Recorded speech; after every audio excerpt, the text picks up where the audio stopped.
Bonjour.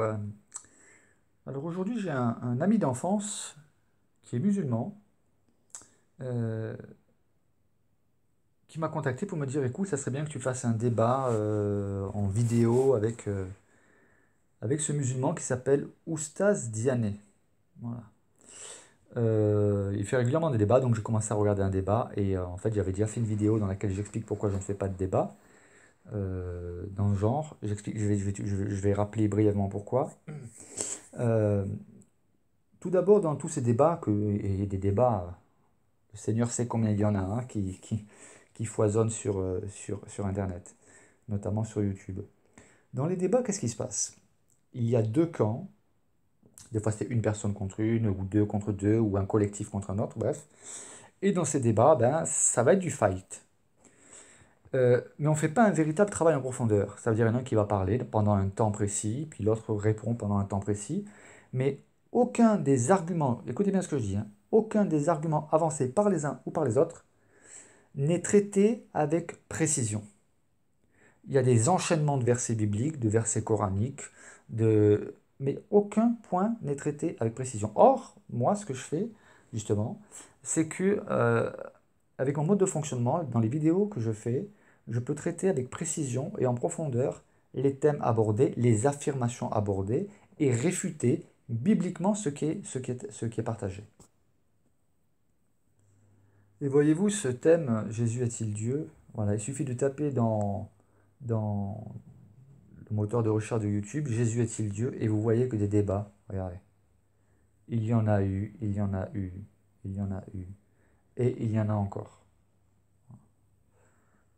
Et comme ça, voilà, vous pouvez en trouver des centaines, des centaines, et des centaines, et des centaines. Voilà. Ok? Bon.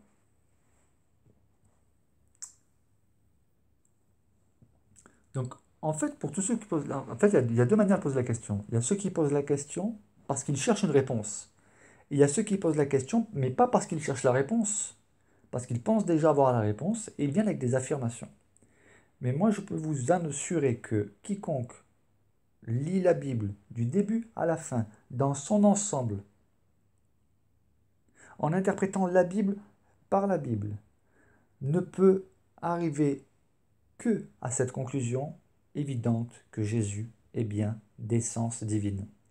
Le problème qu'il y a, nous allons le voir dans cette vidéo, c'est dans la conception musulmane de Dieu.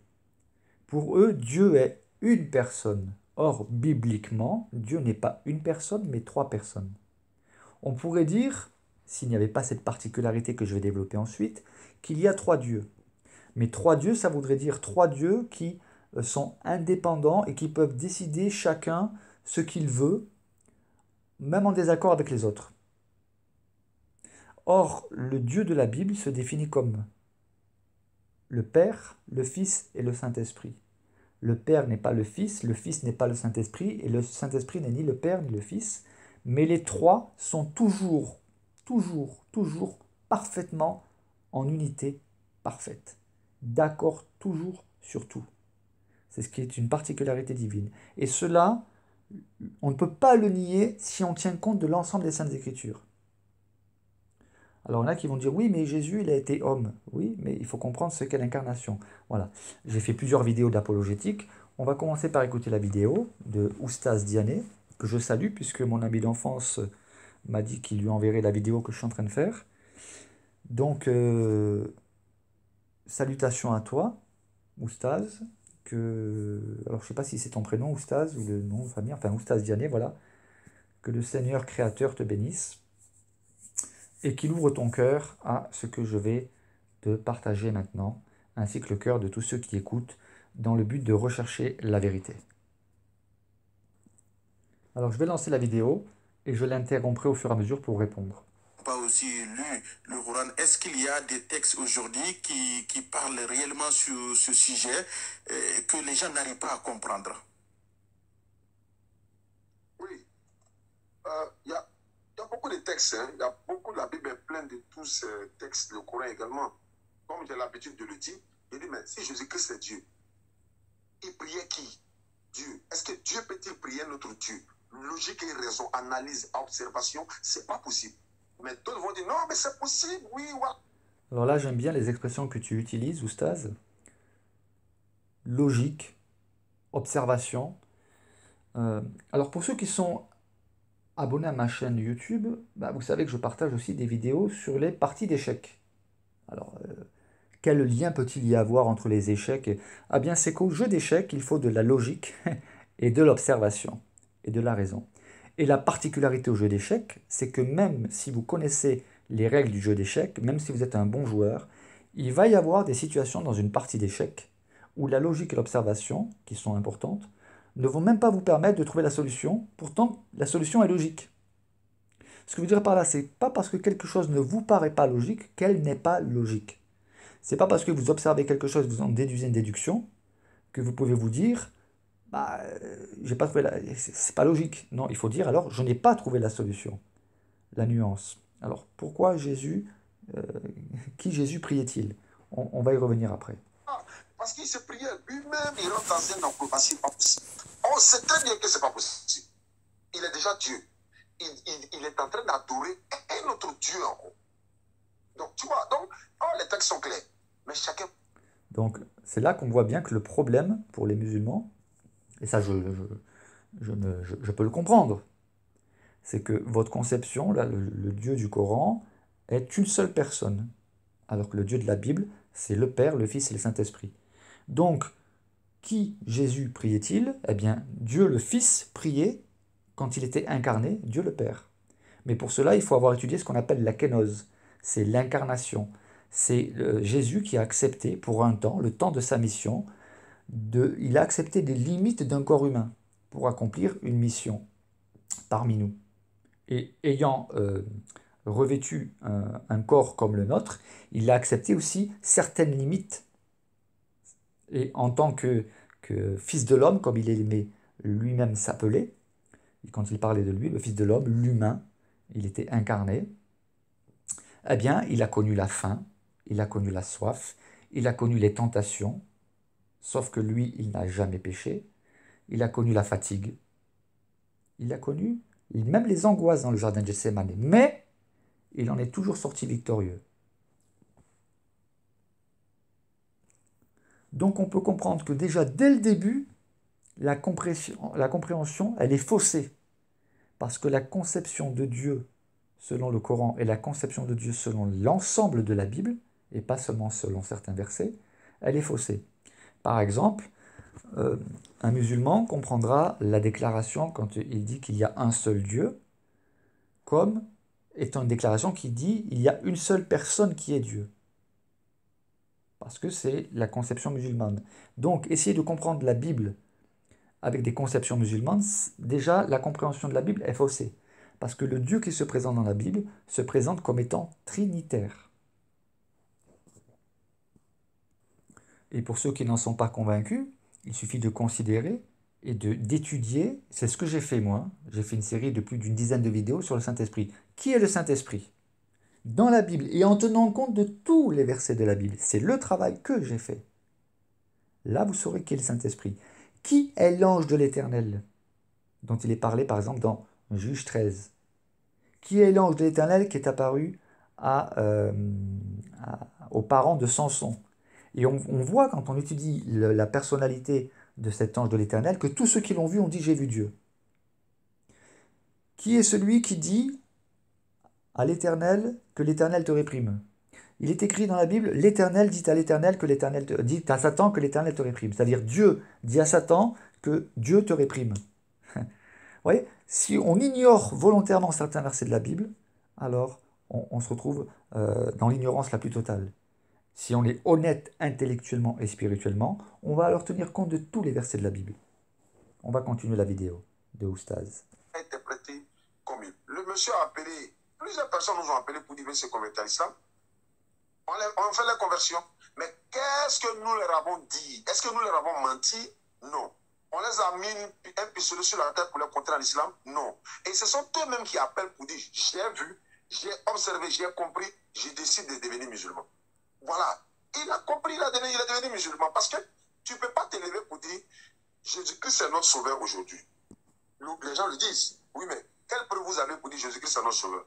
Non, parce qu'il a dit, je suis le chemin, la vérité et la vie. Nul ne peut aller au Père sans passer par moi. Donc, Là, je mets en pause uniquement sur ce verset. Rien que ce verset devrait vous pousser à réfléchir, vous dire, mais si Jésus était juste un homme, comment a-t-il pu oser dire ce que aucun autre prophète n'a jamais osé dire? Aucun prophète n'a jamais osé dire « Je suis le chemin ». Aucun prophète n'a jamais osé dire « Je suis la vérité ». Et aucun autre prophète n'a jamais osé dire « Je suis la vie ». Et encore moins, aucun autre prophète n'a jamais pu dire « Nul ne peut venir au Père que par moi ». Il n'y en a aucun qui a pu dire ça.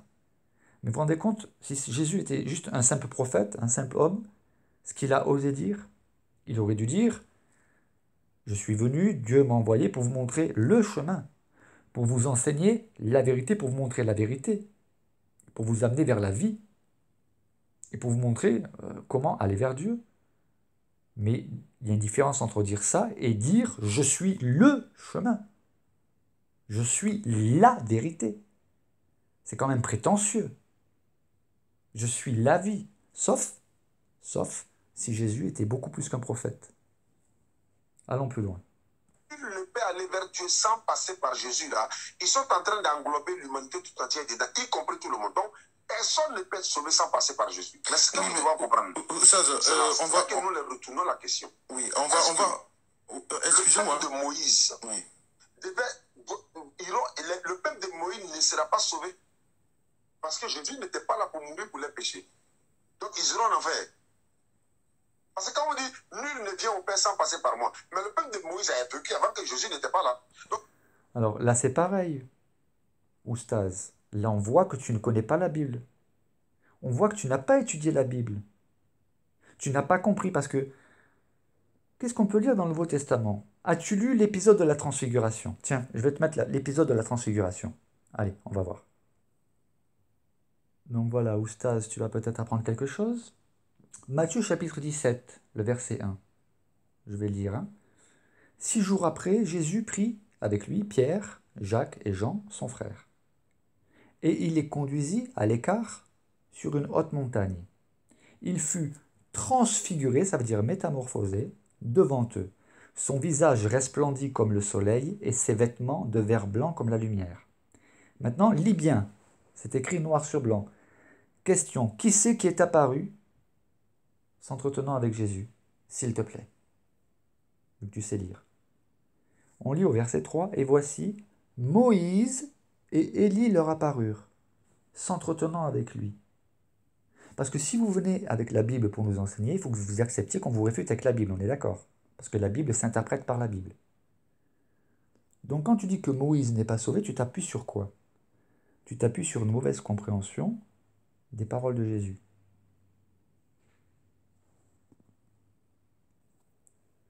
Mais arrêtons-nous encore davantage sur ce texte.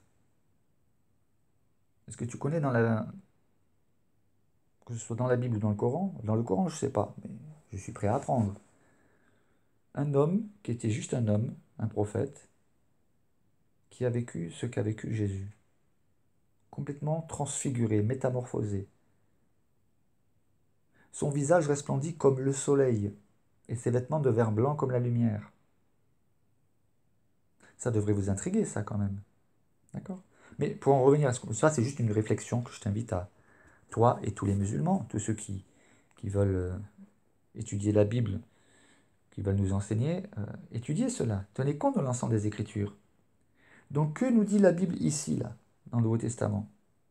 Qu'est-ce qui nous a rapporté? Que Moïse et Élie ne sont pas perdus. Donc, pourquoi? Ah bah ça, il faut trouver les réponses. C'est ça qui est intéressant, qui est passionnant avec la Bible. C'est qu'il y a beaucoup d'énigmes pour les gens intelligents, pour les gens qui réfléchissent et qui aiment enquêter. Et la réponse, elle est simple. Si tu ne la trouves pas, je pourrais la donner, je pourrais faire une vidéo. Alors peut-être que je la donnerai quand même la réponse un peu plus tard, tiens.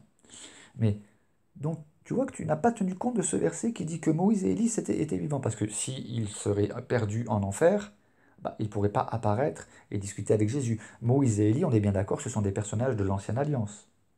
Et pourtant, on les voit qui discutent avec Jésus. Alors pourquoi Moïse et Élie? Eh bien, la loi et les prophètes. C'est une expression qui revient souvent. Tu vois? On va aller dans un autre texte. Alors ce coup-ci, on est dans l'évangile de Luc. Alors Luc, il faut savoir qu'il était médecin et historien. D'accord? Et il a écrit son évangile d'une manière très méthodique. Voilà. Et donc il y a plus de détails. Hein. Ce n'est pas des contradictions, c'est des informations complémentaires. Donc Luc nous parle de la transfiguration, il va nous donner des informations que Matthieu ne nous a pas données, mais des informations complémentaires. Environ 8 jours après qu'il lui dit ces paroles, alors les paroles qu'il a dites, il suffit de les lire un peu avant, hein. Il parle de celui qui aura honte de lui, de ses paroles, le Fils de l'homme aura honte de lui quand il viendra dans sa gloire et de celle du Père et de ses saints anges. Voilà. Alors, la transfiguration. Luc nous rapporte qu'environ 8 jours après qu'il lui dit ces paroles, Jésus prit avec lui Pierre, Jean et Jacques et il monta sur la montagne pour prier. Et pendant qu'il priait, l'aspect de son visage changea et son vêtement devint d'une éclatante blancheur. Et voici 2 hommes s'entretenaient avec lui. C'était qui? C'était Moïse et Élie, qui, apparaissant dans la gloire, parlaient de son départ. Donc là, on voit quel est le but de l'entretien qu'il y a eu. Il parlait de son départ. Le départ de qui? Le départ de Jésus, hein, qu'il allait accomplir à Jérusalem. Pierre et ses compagnons étaient appesantis par le sommeil, mais, s'étant tenus éveillés, ils virent quoi? La gloire de Jésus et les 2 hommes qui étaient avec lui. Au moment où ces hommes se séparent de Jésus, Pierre lui dit, « Maître, il est bon que nous soyons ici, dressons 3 tentes, une pour toi, une pour Moïse et une pour Élie. » Donc on voit très bien que Pierre lui-même, il atteste que c'était bien Moïse et Élie qui étaient présents. Alors on pourrait se dire, mais comment pouvait-il savoir que c'était Moïse et Élie? Puisqu'ils n'avaient jamais vu Moïse et Élie. Il n'y avait pas de photo de Moïse et Élie. Eh bien, c'est par révélation, tout simplement. Ils ne savaient ce qu'ils disaient, parce qu'effectivement, Moïse et Élie ne pouvaient pas passer du temps avec eux plus qu'il ne fallait. Et comme ils parlaient ainsi, une nuée vint les couvrir, et les disciples furent saisis de frayeur en les voyant entrer dans la nuée. Et de la nuée sortit une voix. C'est la voix de qui? C'est la voix du Père. Cette voix, elle dit quoi? Elle dit, « Celui-ci est mon fils élu. » Il ne dit pas, « Celui-ci est un prophète que j'ai envoyé parmi les autres prophètes. » Non, non, il a un titre, un titre honorifique qui est bien supérieur à celui d'un prophète. Il dit, « Celui-ci est mon fils, élu. Écoutez-le. » Quand la voix se fit entendre, Jésus se trouva seul. Les disciples gardèrent le silence et ne racontèrent rien à personne en ce temps-là de ce qu'ils avaient vu. Voilà. Donc je t'invite à étudier ces 2 passages. Je ne vais pas faire plus long, on va passer à la suite. Je t'invite à un autre texte. C'est dans l'évangile de Jean, chapitre 8. On va lire à partir du verset 51, mais tu peux lire tout le chapitre 8. Hein. On peut lire ceci. En vérité, je vous le dis, c'est Jésus qui parle. Hein. Si quelqu'un garde ma parole, il ne verra jamais la mort. Maintenant, lui dirent les Juifs, nous savons que tu as un démon. Et regardez leur logique, leur observation à eux. Ils prennent cette logique, hein. Ils disent, Abraham est mort. Les prophètes aussi. Et tu dis, si quelqu'un garde ma parole, il ne verra jamais la mort. Es-tu plus grand que notre père Abraham, qui est mort? Les prophètes aussi sont morts. Qui prétends-tu être? Jésus répondit, si je me glorifie moi-même, ma gloire n'est rien. C'est mon Père qui me glorifie, lui que vous dites être votre Dieu, et que vous ne connaissez pas. Vous vous rendez compte? Jésus est en train de leur dire, le Dieu que vous appelez votre Dieu, vous ne le connaissez pas. Il continue en disant, pour moi, je le connais. Et si je disais que je ne le connais pas, je serais semblable à vous, un menteur. Donc il les traite de menteurs. Mais je le connais et je garde sa parole. Et là, il va les choquer. Abraham, votre père, a tressailli de joie de ce qu'il verrait mon jour. Il l'a vu et il s'est réjoui. Et les Juifs lui dirent, tu n'as pas encore 50 ans et tu as vu Abraham. Pour eux, ce que disait Jésus, c'était illogique. Leur sens de l'observation était complètement trafiqué, faussé, erroné. Ils n'avaient pas l'intelligence spirituelle, ça veut dire la faculté de comprendre ce que Jésus leur disait. Et Jésus leur dit, en vérité, je vous le dis, avant qu'Abraham fût, je suis. Là-dessus, ils prirent des pierres pour les jeter contre lui, mais Jésus se cacha et il sortit du temple. Pourquoi ont-ils voulu lui jeter des pierres pour les jeter contre lui? Parce que pour eux, Jésus a blasphémé. Jésus a clairement dit, et on ne me fera pas croire que Jésus ne savait pas conjuguer le verbe être, il leur dit, en vérité, je vous le dis, avant qu'Abraham fût, je suis. Ça ne se dit pas. Même dans la langue originale, parce que la traduction elle est correcte, cela ne se dit pas. Là, il faisait clairement allusion au nom de Dieu. On pourrait me dire, oui, c'est ton interprétation. Trouvez-en une autre qui tienne la route. Parce que des interprétations farfelues, il y en a plein. Par contre, là, curieusement, ils ont bien compris de quoi Jésus parlait. Parce qu'ils ont voulu le lapider. Ce qui aurait été correct, si Jésus avait voulu parler, par exemple, de sa préexistence, il aurait dû dire, avant qu'Abraham fût, eh bien, j'existais, ou j'étais déjà présent. Non, non. Il dit, parce que ça, c'est la bonne conjugaison, on est d'accord. Il ne faut pas avoir fait l'Académie française pour savoir conjuguer le verbe être, on est d'accord. Hein. Il ne faut pas non plus 25 ans de théologie pour savoir conjuguer le verbe être, on est d'accord. Donc là, Jésus dit clairement, avant qu'Abraham fût, je suis. Est-ce que Jésus ne savait pas conjuguer le verbe être? Non, mais il faut être sérieux, quoi. Voilà, allons plus loin. Donc, pour répondre à ta question, est-ce que tu savais que les croyants de l'Ancienne Alliance avaient la foi dans le Messie avant même que sa mission fût accomplie? Donc, c'est dans ce cadre-là qu'ils furent sauvés.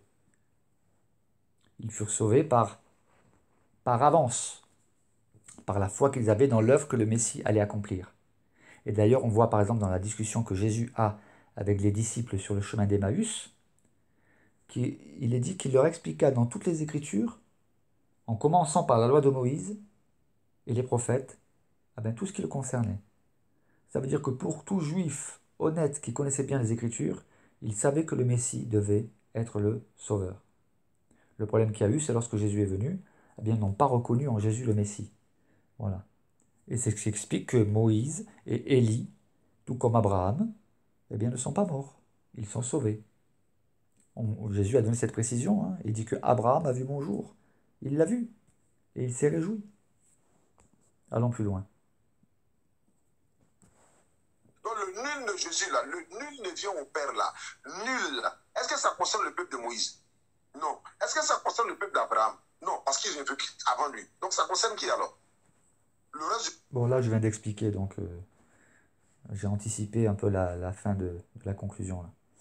Mais la réponse, je viens de la donner. Hein. Oui, mais ceux qui n'ont pas connu Jésus, même ceux qui l'ont connu, Jésus-Christ a dit dans la Bible, je n'ai été envoyé uniquement aux enfants d'Israël. Mohammed sallallahu a dit, Dieu m'a envoyé pour l'humanité tout entière. Si tu ne crois pas au Coran, ça c'est notre cas. Nous lisons la Bible pour dire, voici les propos de Jésus-Christ, à ne pas déformer de son contexte. Dieu m'a envoyé uniquement pour les enfants d'Israël. La preuve en est qu'une femme cananéenne est venue demander secours à Jésus. C'est à cela qu'il a dit, il dit, Dieu m'a envoyé uniquement pour les enfants d'Israël. Alors là, c'est pareil, c'est ce verset qui est souvent mis en avant. Alors oui, Jésus, à un instant T, à un instant précis, a affirmé cela. Mais on ne peut pas s'affirmer sur une seule déclaration de Jésus et ignorer toutes les autres déclarations qui viennent pour nuancer et préciser sa mission. Sinon, on est dans ce qu'on appelle un déséquilibre et dans un parti pris. Si on ne prend qu'une partie des déclarations, si on veut connaître l'ensemble des enseignements de quelqu'un, nous devons connaître tous ces enseignements. Et lorsqu'il y a des contradictions apparentes, alors nous devons avoir l'intelligence spirituelle de comprendre l'ensemble de la vision, l'ensemble global de la mission de Jésus. Il était évident que dans un premier temps, Jésus est venu pour les brebis perdues de la maison d'Israël. Mais nous voyons plus loin, par exemple, que Jésus, il fallait qu'il aille en Samarie. Je vais chercher le texte. Donc, on est dans l'évangile de Jean, le chapitre 4. Oustaz, Diané, est-ce que tu sais lire? Oui, je pense, puisque tu nous cites les Écritures. Qu'est-ce que tu lis ici, s'il te plaît? Jésus est qui? La femme samaritaine. La samaritaine était-elle une juive? Non. D'accord? On est d'accord là-dessus. Bon, allons plus loin. Le Seigneur sut que les pharisiens avaient appris qu'il faisait et baptisait plus de disciples que Jean. Toutefois, Jésus ne baptisait pas lui-même, mais c'était ses disciples. Alors il quitta la Judée et retourna en Galilée, et comme il fallait qu'il passe par la Samarie. Je répète, comme il fallait. Il fallait. Je répète une troisième fois, il fallait. Il fallait quoi? Qu'il passe par où?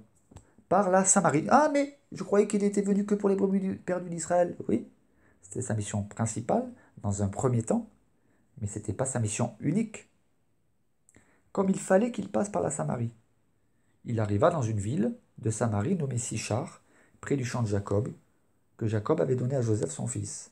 Et là, il va y avoir tout cet entretien que je vous invite tous à lire, cet entretien de Jésus avec une femme samaritaine, et qui va lui annoncer la bonne nouvelle. Et du coup, il va y avoir un réveil spirituel parmi les Samaritains, parce qu'eux-mêmes vont venir l'écouter. Allons plus loin. D'abord, il faut revenir un petit peu dans l'Ancien Testament. Ésaïe chapitre 56, verset 7. Dieu parle de son peuple, je les amènerai sur ma montagne sainte, et je les réjouirai dans ma maison de prière. Leurs holocaustes et leurs sacrifices seront agréés sur mon autel, car ma maison sera appelée une maison de prière pour qui, s'il vous plaît? Pour le peuple juif? Est-ce que c'est ce qui est écrit là? Car ma maison sera appelée une maison de prière pour tous les peuples. Le Seigneur l'Éternel parle, lui qui rassemble les exilés d'Israël. Je réunirai d'autres peuples à lui, aux siens déjà rassemblés. Ma maison sera appelée maison de prière pour tous les peuples. Donc ça veut dire que déjà dans l'Ancienne Alliance, et d'ailleurs on voit que Ruth n'était pas une Israélite, c'était une Moabite. Rahab, ce n'était pas non plus une Israélite. Il y a plein de personnages comme ça. Comment il s'appelle déjà le chef de l'armée syrienne? Naaman, le lépreux. Bah, c'était un Syrien. Bah, il a bénéficié de la grâce de Dieu. Et on va aller plus loin. Quelle est la mission que Jésus a confiée à ses disciples? Allez, faites de toutes les nations juives des disciples. Ça n'aurait pas de sens. Allez, faites de toutes les nations des disciples. Toutes les nations. Les baptisant au nom du Père, du Fils et du Saint-Esprit. On remarquera ici, et ça respecte l'original, en les baptisant au nom. Juste, voilà, c'est ça en fait à étudier la Bible. Hein. Il y a un petit détail là qui devrait interpeller. Au nom, O, c'est A-U, c'est pas A-U-X. Et non, c'est N-O-M, c'est pas N-O-M-S. Cela révèle l'unité parfaite du Père, du Fils et du Saint-Esprit, qui sont un seul Dieu, c'est-à-dire une seule essence divine. D'ailleurs, par exemple, souvent il y en a qui s'appuient sur, dans l'ancienne alliance, il est dit il y a un seul Dieu, un seul Dieu, un seul Dieu, et le terme original c'est Ehad. Et pour eux, Ehad, ça veut dire une seule personne. Non, Ehad, c'est une unité. Quand il est dit il y a un seul Dieu, dans l'ancienne alliance, c'est qu'il y a une seule unité divine, quand on tient compte que le Père dans l'ancienne alliance, hein, l'Éternel, l'Esprit de l'Éternel et l'ange de l'Éternel ne sont qu'un.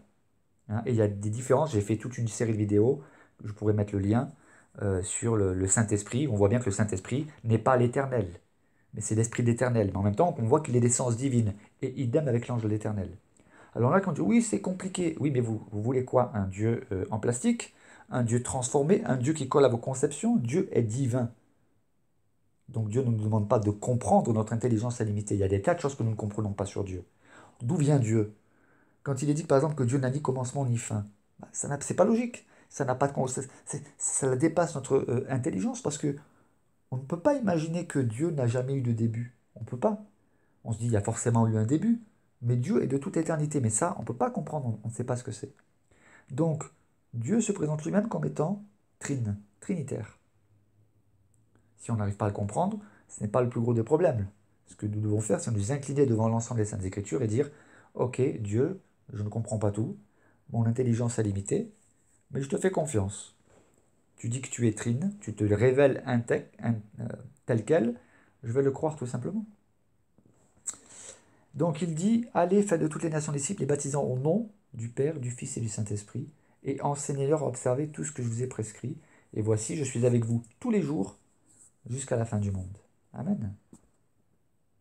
Donc, la mission de Jésus, elle ne s'arrêtait pas uniquement, parce que nier ce que Jésus vient de dire là, en tenant compte uniquement de la citation qu'il a prononcée plus tôt, quand il dit « Je suis venu que pour les brebis de la maison d'Israël », ça veut dire qu'il y a une contradiction. Or, dans la Bible, il n'y a aucune contradiction. il y a des compléments d'informations qui nous permettent d'avoir une vision globale de l'ensemble de la révélation divine. Hein. J'ai déjà pris cet exemple, et je peux le refaire. Quand il y en a qui prennent des versets bibliques et qui en ignorent d'autres, c'est comme si je prenais une lettre écrite par quelqu'un et que je vais choisir uniquement certains passages de la lettre pour faire dire à la lettre ce qu'elle ne dit pas. Et je prends souvent l'exemple de cet homme. C'est un exemple anecdotique, hein, que j'ai inventé, mais qui pourrait être réel, pour montrer à quel point on peut utiliser les propos de quelqu'un et ne pas comprendre et faire dire à cette personne ce qu'elle n'a pas dit. Par exemple, on va fixer le contexte. Un homme aime sa femme, ils n'ont absolument aucun problème de couple. Aucun. Hein. Alors je sais c'est rare, mais voilà, ils ont peut-être des petits différends, mais ils n'ont pas, voilà, ils s'aiment, ils n'ont aucun projet de divorce, tout va bien. D'accord? Cet homme part en voyage à Nantes, dans le cadre de son travail, pour une formation. Il écrit une lettre à sa femme. Dans cette lettre, il y a des tas d'informations. Et moi, je vais choisir juste un extrait de la lettre et dire que, en m'appuyant sur l'extrait de cette lettre, je vais vous démontrer que ce couple a de gros problèmes. Dans la lettre, le mari a écrit à sa femme: J'en ai assez de toi, je ne t'aime plus, je demande le divorce. Voilà. Et j'ignore tout ce qui est écrit dans le reste de la lettre. Ah bien, qu'est-ce que vous allez dire? Vous allez dire, cet homme-là a des problèmes avec sa femme et il veut divorcer, il n'aime plus sa femme. Donc il y a une contradiction. Toi, tu me dis qu'il aime sa femme, qu'il n'a aucun problème avec elle. En même temps, dans la lettre, il s'est écrit noir sur blanc qu'il écrit à sa femme: Je ne t'aime plus, j'en ai assez de toi, je demande le divorce. Eh oui, mais comment trouver la vérité? En lisant toute la lettre. Et quand on lit toute la lettre, il commence en disant: Bonjour chérie, ici tout va bien, la formation se passe bien. Figure-toi que j'ai rencontré mon ami d'enfance, Gaëtan, et en fait, avec sa femme, ça va très mal. D'ailleurs, il m'a montré la lettre qu'il a écrite à sa femme. Il lui a écrit: Écoute chérie, je ne t'aime plus, j'en ai assez de toi, je demande le divorce. Voilà, dès qu'on a le contexte, tout de suite ça change. Donc là, on comprend que les propos qu'il a dit, ça ne concerne pas sa femme, mais ça concerne les propos de. Mais tout ça pour mettre les propos de son ami Gaëtan. Mais tout ça pour mettre en relief que si on tient compte que de certains versets de la Bible et pas de l'ensemble de la révélation des Saintes Écritures, eh bien on peut faire dire à la Bible tout et n'importe quoi. Et c'est encore plus grave lorsqu'on ne comprend pas certaines paroles. C'est d'ailleurs ce que Jésus a reproché aux religieux et aux docteurs de la loi, aux professeurs, aux enseignants. Il leur a dit: Vous êtes grandement dans l'erreur parce que vous ne comprenez ni les Saintes Écritures, ni la puissance de Dieu. On continue. A-t-il menti? Non. Il a dit dans Jean 14, 24, celui qui ne m'aime pas ne garde pas ma parole. La parole que vous entendez n'est pas de moi, hein? De qui? Du Père qui m'a envoyé. Je suis venu seulement pour les enfants d'Israël. Même en envoyant ses 12 disciples, il leur donne des instructions suivantes. Matthieu 5, verset 10. Non, Matthieu 10, verset 5 à 7. N'allez pas chez les païens. Les païens sont des hommes également. Ils sont dans l'humanité tout entière. Ils ont besoin de se sauver. Mais il dit: n'allez pas chez les païens. Ok? N'entrez pas dans aucune ville samaritaine. Pourquoi? Il n'y a pas de personnes qui ont besoin de salut là-bas. N'entrez pas dans aucune ville samaritaine. Oui, donc là, c'est exactement ce que je disais avant. Là, Oustaz, tu ignores les autres versets. D'ailleurs, de toute façon, j'ai répondu à ton objection là. J'ai développé avant. Mais tu vois, en faisant ce que tu fais là, tu ignores la rencontre de Jésus avec la femme samaritaine et avec le peuple samaritain. Et tu ignores l'instruction que Jésus a donnée ensuite à ses disciples d'aller vers toutes les nations. Donc tu vois, en faisant comme ça, effectivement. Mais au début de sa mission, Jésus, effectivement, a dit à ses disciples: N'allez pas. Aujourd'hui, on dirait: N'allez pas pour l'instant. Voilà. Mais ce n'est pas la peine de marquer pour l'instant, puisqu'on le comprend dans la suite. Vous savez, dans la Bible, il y a les choses explicites et les choses implicites. Les choses implicites, c'est lorsqu'on considère l'ensemble des Saintes Écritures, on comprend le sens véritable de la mission de quelqu'un ou ses propos. On continue. Allez où? Vers les brebis perdues de la maison d'Israël. Quand vous allez dans le monde, cherchez les Israélites, transmettez-les la parole, dites que le royaume de Dieu est proche, qui doit venir, etc., etc. Mohammed sallallahu alayhi wa sallam vient. D'abord, parmi ses disciples, il y a des noirs. Bilal était noir. Il y a d'autres personnes encore qui ne sont même pas de son ethnie et tout ça. Mais il n'y a pas un seul noir parmi les disciples de Jésus. Ah non, mais non, Oustaz. Oui, effectivement, parmi les 12 disciples et les premiers disciples de Jésus, il n'y avait pas de noirs. Mais, s'il te plaît, Oustaz, tu veux nous enseigner la Bible, donc tu as forcément lu les Actes des Apôtres, chapitre 8. Non? Allons voir ce que dit le, le chapitre 8 des Actes des Apôtres. Vous voyez, c'est ça qui est agaçant avec les musulmans qui veulent nous enseigner les Saintes Écritures, c'est qu'en fait, vous ne maîtrisez pas les Saintes Écritures. Purée, je le dis, je le redis, je le redirai encore. Occupez-vous de votre religion, de régler les problèmes qu'il y a au sein de votre religion, parce qu'il y a des divisions aussi. Occupez-vous de vous enseigner les uns les autres, mais ne venez pas attaquer la foi chrétienne avec des textes bibliques que vous tordez dans tous les sens et que vous ne comprenez pas. Bref, petit cours biblique. Qu'est-ce qu'on apprend dans les Actes des Apôtres, chapitre 8, à partir du verset 5? Philippe, qui était un évangéliste, étant descendu dans la ville de Samarie, y prêcha le Christ. Les foules tout entières étaient attentives à ce que disait Philippe, lorsqu'elles apprirent et virent les miracles qu'il faisait.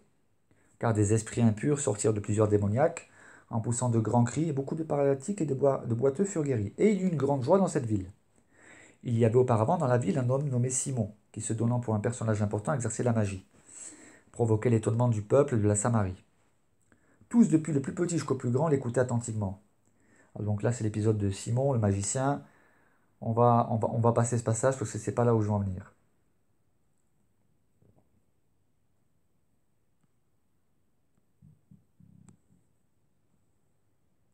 Voilà, c'est ici que je veux en venir. Je savais que c'était dans l'acte 8, c'était un petit peu plus loin. Mais bref, ça dresse le contexte. Hein. Le contexte, c'est quoi? C'est que Philippe est un évangéliste, il annonce l'évangile, il se passe des miracles.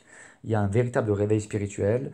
Il y a même un faux magicien, enfin un vrai magicien qui fait de la magie satanique, qui, voyant les miracles qui sont faits par Philippe, eh bien, voilà, et par Pierre, va vouloir acheter le pouvoir du Saint-Esprit. C'est là que Pierre va le remettre en place. Voilà pour la petite parenthèse. Maintenant, on continue.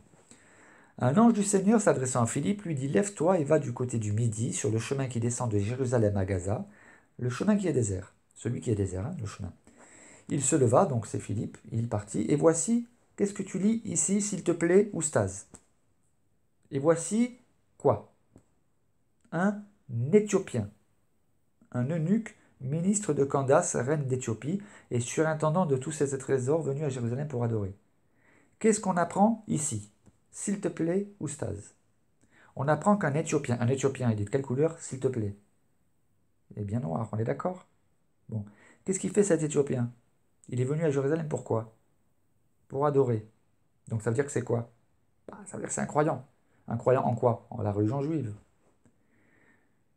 Et, qui c'est qui a envoyé Philippe vers cet Éthiopien? Un ange du Seigneur.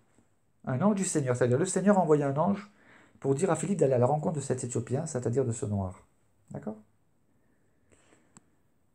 Donc, on voit que et c'était un ministre en plus, hein, et surintendant de tous les trésors de Candace, qui était reine d'Éthiopie. Donc il était venu à Jérusalem pour adorer, et il s'en retournait, donc sur son chemin de retour, il était assis sur son char, et qu'est-ce qu'il disait? Il lisait le prophète Ésaïe. Et là, l'Esprit, donc le Saint-Esprit, dit à Philippe: Avance et approche-toi de ce char. Philippe accourut et entendit l'Éthiopien, donc ça veut dire qu'il lisait à voix haute, il entendit l'Éthiopien qui lisait le prophète Ésaïe. Donc vous voyez, tout à l'heure je parlais de l'explicite et de l'implicite. Il n'est pas dit que l'Éthiopien parlait à voix haute. C'est pas écrit noir sur blanc, mais on lit que Philippe, il entendit l'Éthiopien. Donc pour l'entendre lire le prophète Ésaïe, ça veut dire qu'il lisait à haute voix. D'accord? Bon. Et Philippe, il l'entend, il lui dit: Comprends-tu ce que tu lis? Et là, on voit l'humilité de cet Éthiopien, qui croyait en Dieu, qui croyait en la foi juive, mais il reconnaît qu'il ne sait pas en fait. Contrairement à beaucoup de personnes aujourd'hui qui veulent nous enseigner, qui en fait ne savent pas non plus. Et cet Éthiopien répond: Comment le pourrais-je? Pourrais-je quoi? Comment pourrais-je comprendre ce que je lis, hein? Comment le pourrais-je si quelqu'un ne me guide? Et il invita Philippe à monter et à s'asseoir avec lui. Et le passage de l'écriture qu'il lisait était celui-ci. Alors là, en plus, ça fait l'effet qui se coule, le double emploi. Il lisait quoi? Ésaïe 53. Donc pour ceux qui disent: oui, Ésaïe 53, c'est pas lié au Messie, etc., on voit que Philippe, évangéliste envoyé par le Seigneur, il va donner la véritable interprétation de Ésaïe 53. Voilà ce que lisait l'Éthiopien dans Ésaïe 53.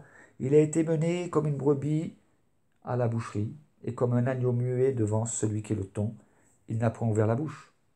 Dans son humiliation, son jugement a été levé, et sa postérité, qui la dépeindra? Car sa vie a été retranchée de la terre. Ça veut dire qu'il a été tué. D'accord? L'eunuque dit à Philippe: Je te prie, de qui le prophète parle-t-il ainsi? Est-ce de lui-même ou de quelqu'un d'autre? Alors Philippe, ouvrant la bouche et commençant par ce passage, lui annonça la bonne nouvelle de Jésus. Et comme ils continuaient leur chemin, ils rencontrèrent de l'eau, et l'eunuque dit, voici que de l'eau, qu'est-ce qui empêche que je ne sois baptisé? Tout à l'heure, je parlais de l'explicite et de l'implicite. Est-ce que vous voyez écrit ici, noir sur blanc, que Philippe a parlé du baptême à l'eunuque? Non. Pourtant, la question de l'eunuque nous révèle que Philippe lui en a parlé. Puisque l'eunuque, qui n'y connaissait rien, il demande à Philippe, il dit, voici de l'eau, qu'est-ce qui empêche que je ne sois baptisé? Donc, ce qui est implicite là, c'est que ça veut dire que Philippe lui a parlé du baptême. Voilà, donc ça c'est important. Il faut bien maîtriser tous ces aspects d'interprétation biblique. D'accord?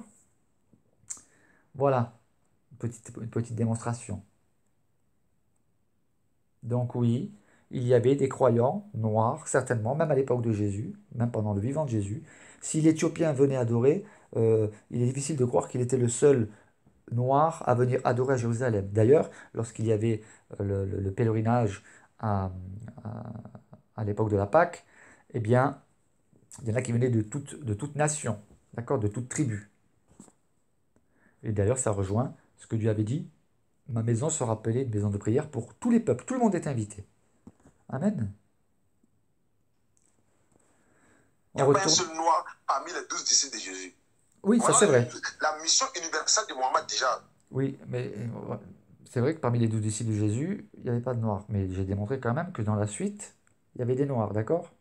Et d'ailleurs, cet Éthiopien-là qui a été à l'origine de l'église d'Éthiopie, l'église chrétienne qui s'est développée plus tard en Éthiopie, hein, d'accord? Donc c'est important de dire ça. Et donc la mission universelle, on la voit, qui se manifeste après dans les Actes des Apôtres. Donc encore une fois, il faut tenir compte de l'ensemble des Saintes Écritures. Je l'ai dit, je le redis et je le redirai encore jusqu'à ce que vous arriviez à le comprendre. On interprète la Bible par la Bible.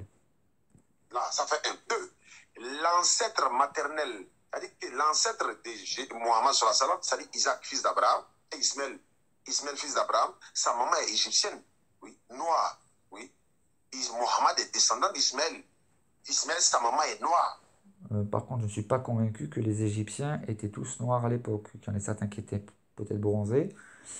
Mais bon, bref, je ne suis pas spécialiste de la question, mais admettons. Oui, donc l'universalité de sa mission encore part de là encore. Donc il a été envoyé à l'humanité tout entière.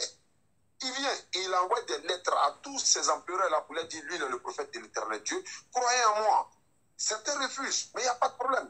Jésus est clair. Je n'ai été envoyé uniquement aux enfants d'Israël. Alors, on va de nouveau donner un petit cours biblique. Donc, comment est-il possible, Oustaz, que tu ne connaisses pas ce verset, Jean 3,16? C'est le verset le plus connu de la Bible. Ou alors tu l'as connu, mais tu le connais, mais comment se fait-il alors que tu aies refusé de le citer? Parce que qu'est-il écrit ici? Et ce sont des paroles de qui? Ce sont des paroles de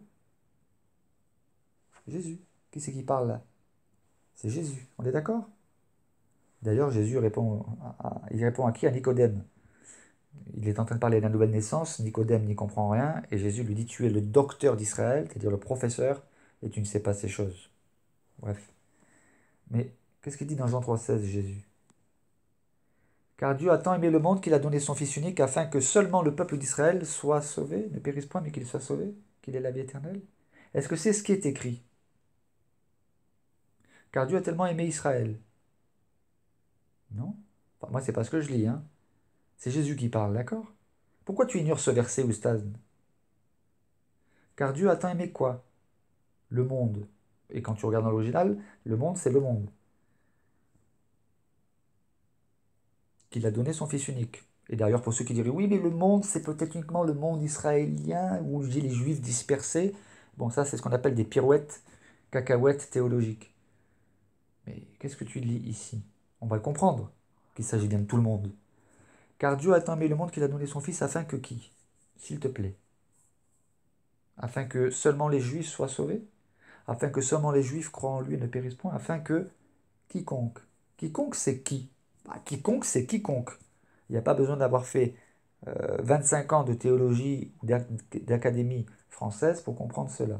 Quiconque, c'est quiconque. Noir, blanc, jaune, peu importe d'où tu viens, peu importe ta condition sociale, quiconque, c'est quiconque.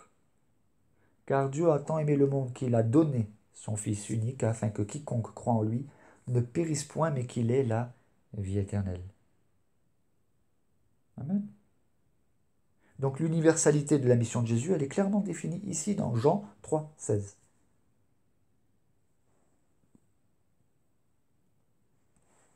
Ma mission se limite qu'aux enfants d'Israël. Et après Jésus-Christ, Mohammed seul est venu.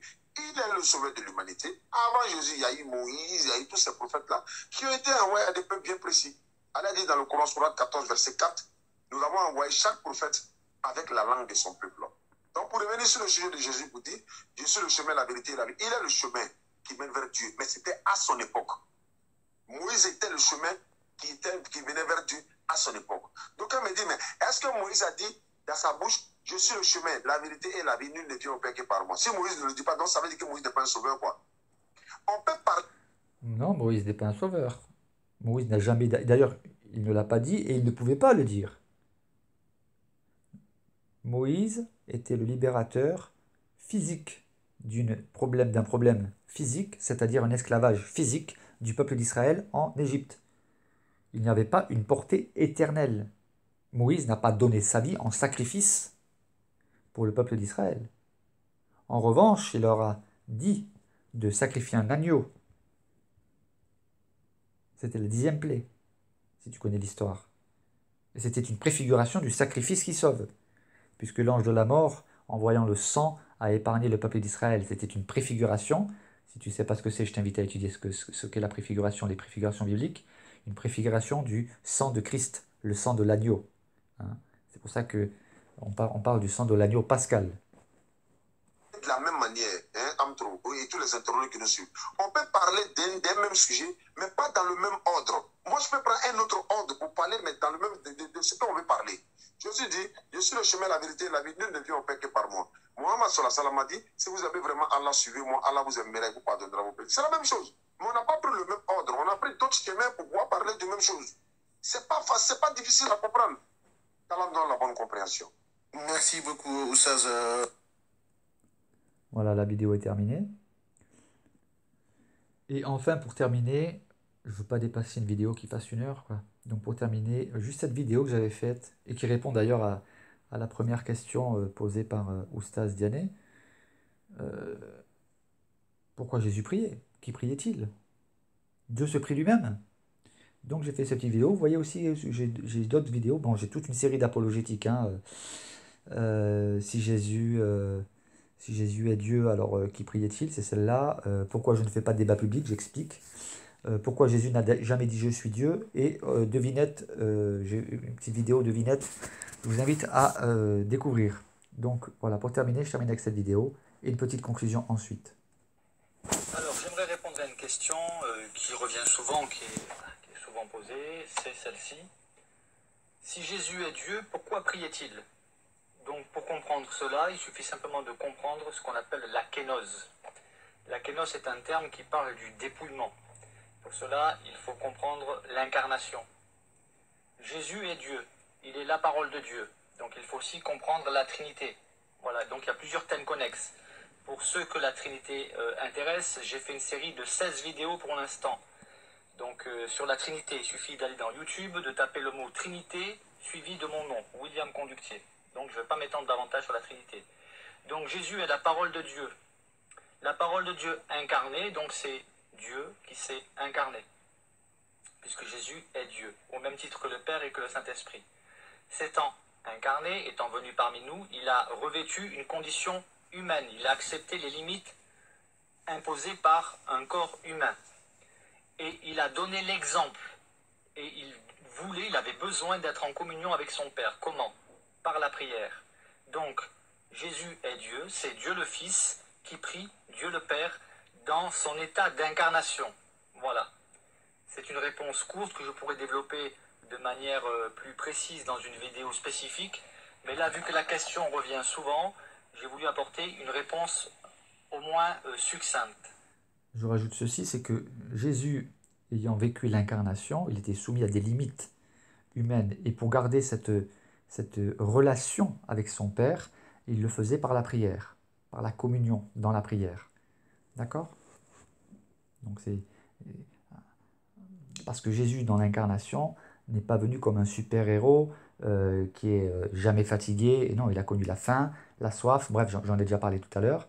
Et pour maintenir sa relation avec son Père, il passait, on voit d'ailleurs plusieurs passages dans la Bible où il est dit que Jésus se retirait dans les déserts pour prier. Ou alors il allait sur la montagne pour prier, pour se retrouver dans ces moments d'intimité avec son Père. Voilà, ça c'est important à comprendre. Alors, je sais qu'il y en a certains qui raisonneront de manière très simpliste en disant, mais s'il est Dieu, pourquoi prie-t-il Dieu? Oui, mais encore une fois, il faut avoir intégré le concept biblique de Trinité. Donc, la Trinité, c'est quoi? C'est le Père, le Fils et le Saint-Esprit. Ça me fait penser à quelque chose que je n'ai pas développé tout à l'heure, en parlant du terme Echad, quand il est dit il est un seul et unique Dieu. Hein, il y a un seul Dieu, Echad, il y a un Dieu, Echad. Donc pour beaucoup de personnes, Echad c'est juste une personne. Mais non, il y a une unité divine, ça j'ai parlé. Mais ce que je voulais te préciser, c'est que par exemple, la même chose est valable quand on parle du couple. Jésus, par exemple, a dit que l'homme quittera son père et sa mère et s'attachera à sa femme, ils deviendront une seule chair. Ils deviendront Echad. Donc la multiplicité dans l'unité, ça existe, c'est biblique. D'ailleurs, le nom même de Dieu, dans la Genèse, il est dit quoi? Au commencement, Dieu créa. Le terme original, c'est Elohim, qui est un pluriel singulier. C'est une particularité biblique. Parce que Dieu au singulier, c'est Eloah. Mais Dieu est appelé Elohim. Et d'ailleurs, Dieu lui-même, qu'est-ce qu'il dit? On voit que tout le long de la Bible, dans pratiquement tous les passages, Dieu parle toujours en disant « je ». Mais il y a aussi des passages où nous voyons le Saint-Esprit agir.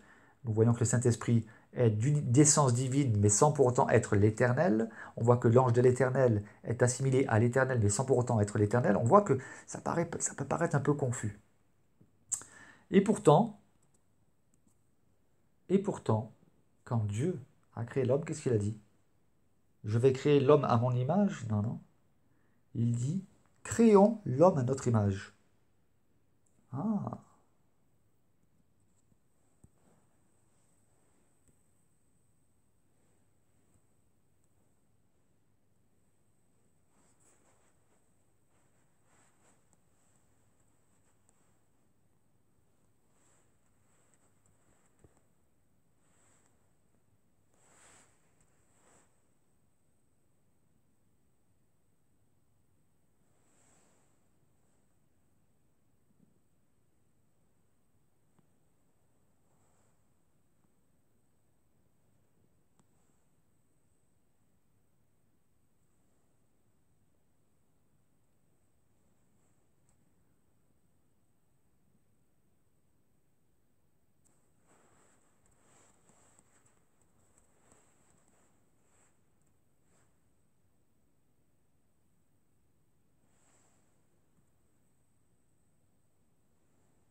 Donc là, effectivement, j'étais en train de rechercher.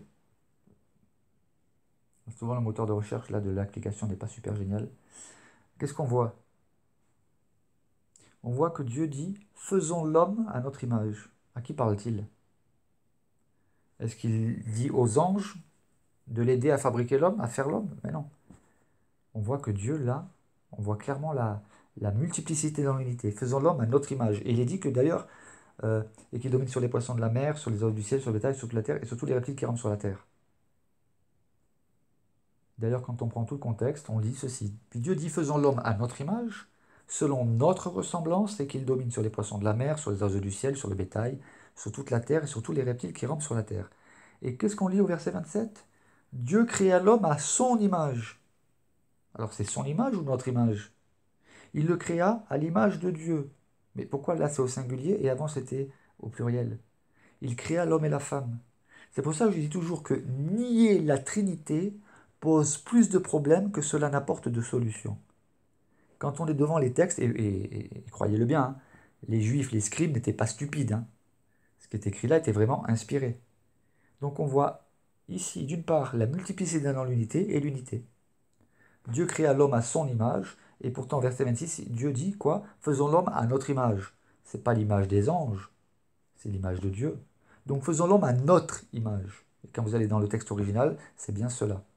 Faisons l'homme à notre image, selon notre ressemblance. Et au verset 27, ça redevient singulier. Dieu créa l'homme à son image. Il le créa à l'image de Dieu. Il créa l'homme et la femme. Qu'est-ce qu'il faut de plus? Ce qu'il faut, c'est étudier la Bible dans son ensemble. Retournons à ma vidéo. Voilà, c'était une petite parenthèse. Donc c'est le Fils, c'est Dieu le Fils qui prie le Père. Et cela ne me pose aucun problème lorsqu'on a pris le temps d'étudier la Bible dans son ensemble, lorsqu'on a compris que Dieu lui-même se révèle trinitaire. Père, Fils et Saint-Esprit. Voilà. Donc pour résumer, conclure, la parole de Dieu incarnée, donc Jésus, il est Dieu le Fils, et dans son état d'incarnation, en tant qu'humain, quand il prie, il s'adresse à Dieu son Père, à Dieu le Père.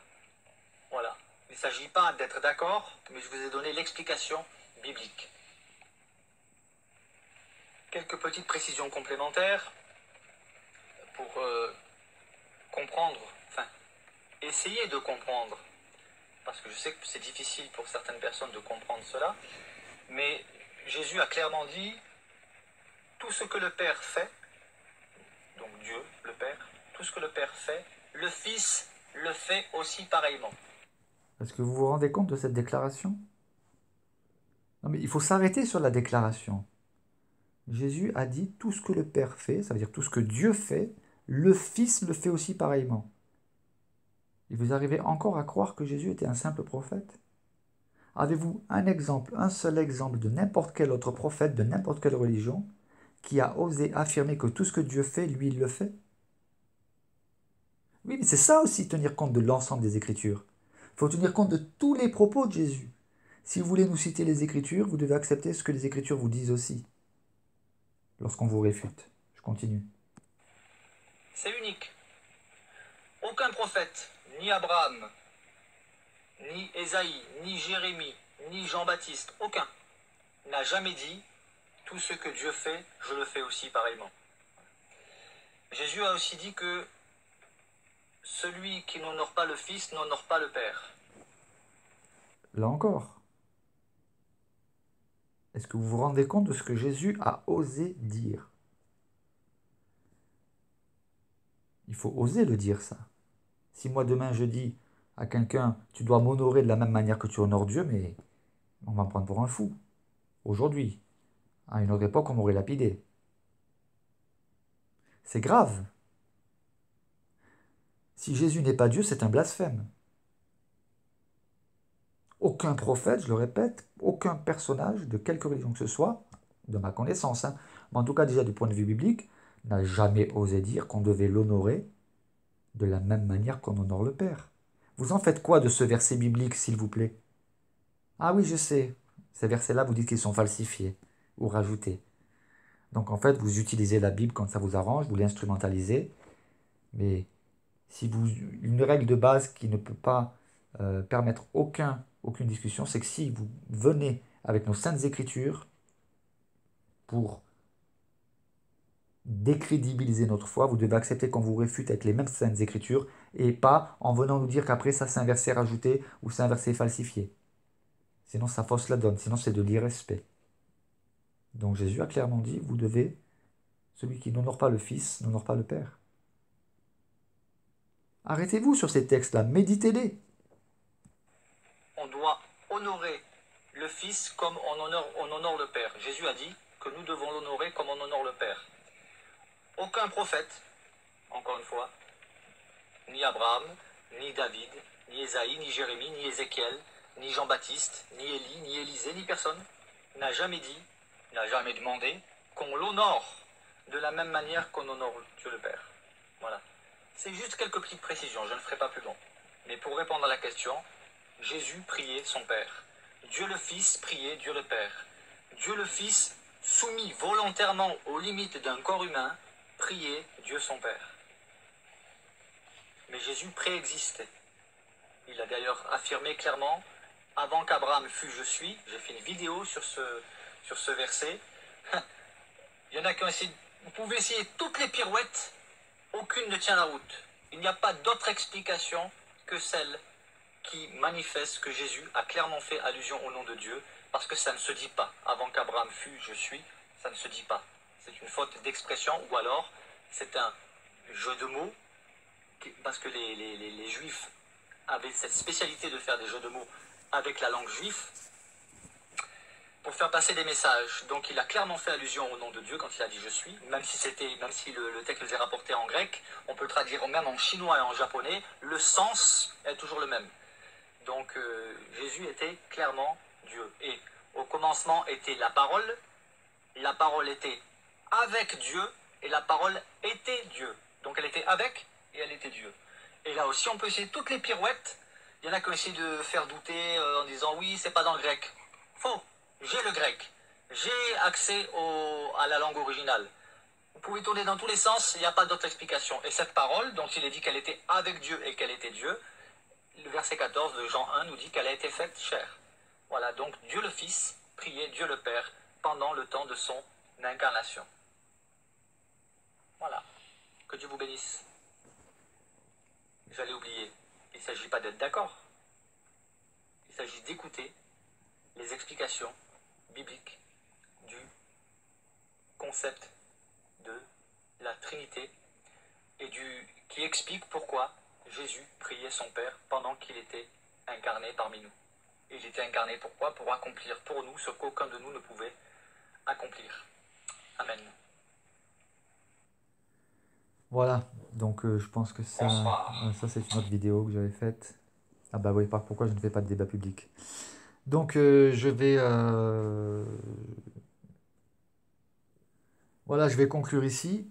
Ah, la vidéo là, elle fait plus d'1 heure, hein. Donc moi ce que je te propose, Oustaz Diané, moi j'aime bien le travail précis, hein. Donc tu ne pourras pas réfuter en une vidéo tout ce que je viens de dire. Mais ce que je te propose, c'est de prendre l'un ou l'autre point que j'ai développé dans la vidéo, et toi aussi de faire une vidéo dans laquelle tu réfutes avec précision ce que j'ai dit. Et puis voilà, et puis moi je pourrai répondre. Voilà, fais comme tu veux. En tout cas, j'ai réfuté tes propos. À toi d'en faire de même si tu le peux. Que Dieu te bénisse. Et au plaisir. Mais de grâce, si tu veux me réfuter, je t'encourage vraiment à bien étudier la Bible dans son ensemble et à tenir compte de l'ensemble des versets bibliques. D'accord? Allez, au plaisir.